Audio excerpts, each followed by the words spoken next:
Guys, welcome back to another update. Today I don't actually have any of these records on me currently. I'm just going to talk about them because I've realized that I found myself over 3 months after my last update, and I just haven't remembered to shoot a video about them. And they're all currently back at my home in London, so I can't actually show them. So instead, today I'm just going to be talking about what I got, and then I'll just attach videos on the sides of the actual thing, the records. So yeah. It's also worth mentioning that I have actually gotten a lot of records recently in the past since my last update. So I actually have a lot more to show than I even am going to show today. Even though I do 5 per episode, I think I'll probably do another one soon after this video because, yeah, just like I said, I've got so many. Or not, because they are back in London, so it just depends when I can pick them up and whatnot. So yeah, they'll be more frequent for a bit just because I haven't updated the collection or done this stupid video series in a while. So just let you know that's how it's going to be. So first things first, or quite recently, I ordered basically George Clanton's entire discography, or except for his collaborative release, which I haven't listened to and I wouldn't want to buy anyway. So I got 100% Electronica, I got Slide, and I got Urapaya, his new album. Of the three, I think Slide is my favorite, but I like all of them pretty much equally. So Slide, oh sorry, no, I'll start with 100% Electronica. That one, it comes on this green slime kind of pressing thing. I mean, attach the video so I don't have to explain it. I mean, you can just see it.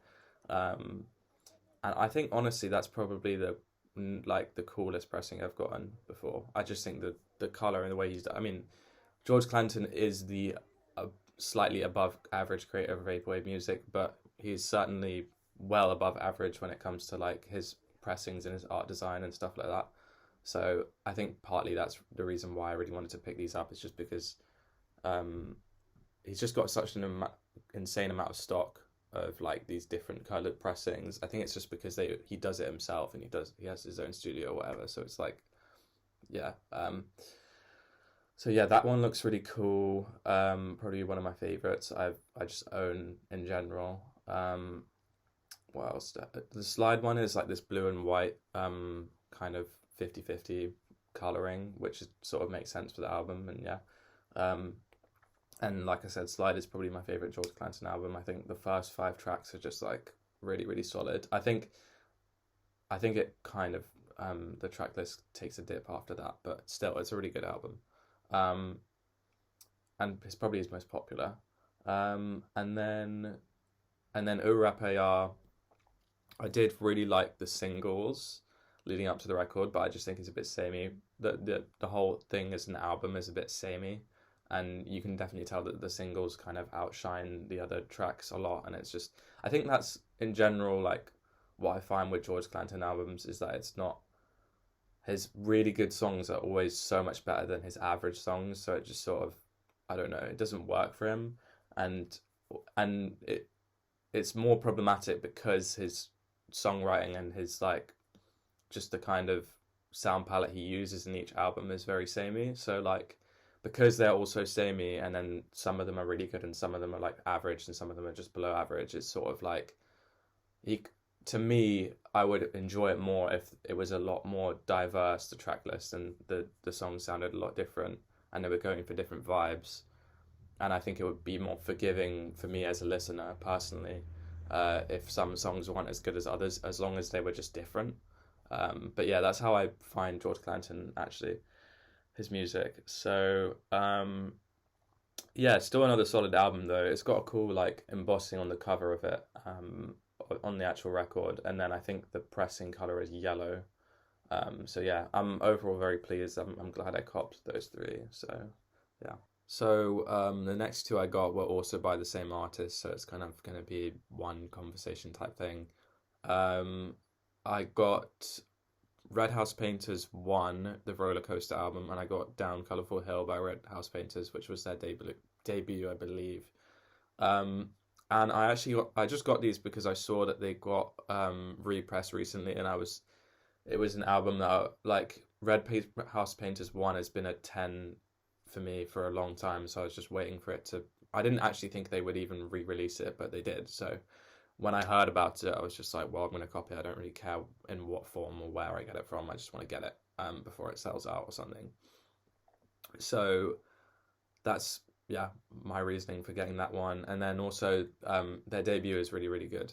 It's not my favorite, but it's really solid. And I was just like, well, I may as well just knock out Red House Painters as an artist and just get their two only good projects. So yeah, they're just both on Standard Black. I'm still waiting for them to actually be delivered now, but I think like by the time I edit other stuff into this video, it would have arrived already. So yeah, and I'm aware now that we're at 5, but I will just put slap on another one because why not?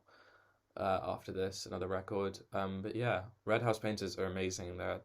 Like I said, the Rollercoaster album is like one of my favorite albums ever. So I just had to cop it basically. And last but not least, I got Paradise Valley by Grouper, who is also one of my favorite artists of all time.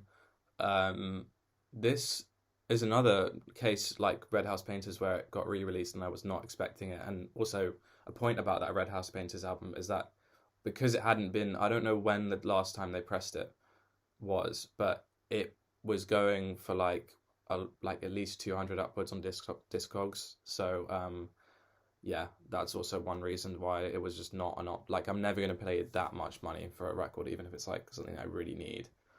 Because, you know, stuff like this happens and music is getting more and more circulated these days. So it's not even unlikely for these like not even niche artists for them to like repress it and want to make money again. So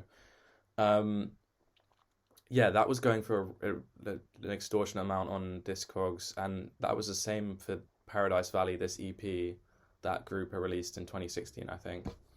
And yeah, this is just like one of those little projects for her that just kind of shows her best, really. And I think most people would agree with that. I think it's very popular and like unanimously loved in her fan base. So and you know, so do I. I think I also really love it. It's kind of a lot more.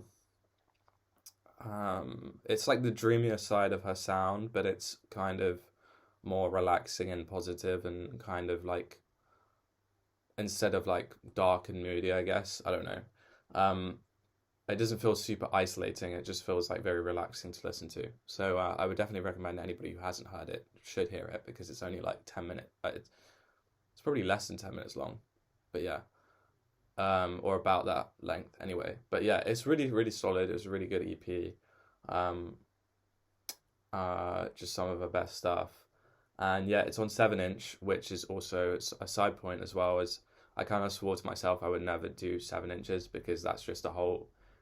If I'm like, oh, if I get into the mindset of like I need to collect 7 inches, well then, you know, that's just like so much more money that I'm going to spend and whatnot. And you know, it's what people like avid collectors for years and years have just said, like, just if you're going to collect, just don't collect 7 inches because then that's a whole different like game and whatnot, and it's a whole different like, oh my god, money basically. But actually I think I kind of thought about it and I was thinking, well, this is the first 7-inch that I've seen that I've actually wanted, and to be honest, I would only collect things and buy things when I actually want them. So it's like I'm not just gonna randomly buy and look for 7 inches just because I want to make a collection. I'll just buy them if I want them, which is like sounds self-explanatory, but you know, that's just how I collect things. It's just and well, like most people, you just buy what you want and what you've already heard,